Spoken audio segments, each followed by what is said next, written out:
Football খেলে গেছে অনেক লেজেন্ড, কিন্তু সব লেজেন্ড একটা নামের সামনে মাথা নত করছে। ওই নামটা ক্রিশ্চিয়ানো রোনালদো। পেলে বলেছেন, রোনালদো সর্বকালের সেরা খেলোয়াড়, ওর মতো অ্যাথলেট আমি দেখি নাই। দিয়েগো মারাদোনা বলেছিলেন, রোনালদোর সাথে কারো তুলনা হয় না, ওর মতো কেউ হতে পারবে না। জিদান বলেছেন, রোনালদো আমার দেখা সর্বকালের সেরা খেলোয়াড়, ওর মেন্টালিটি অবিশ্বাস্য। রোনালদিনহো বলেছেন, রোনালদো ফুটবলটাকে অন্য লেভেলে নিয়ে গেছে, আমি ওকে সম্মান করি। মেসি বলেছেন, রোনালদো কে যে বোঝে না, সে ফুটবলই খেলাই বোঝে না। নেইমার বলেছেন, রোনালদো একজন কিংবদন্তি, তার খেলা দেখলে যে কেউ তার প্রেমে পড়বে।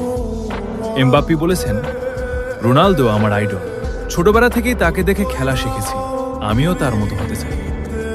কাকা বলেছেন, Ronaldo great of all time god, এবং তার সাথে কারো তুলনা হয় না, সে সর্বকালের সেরা প্লেয়ার।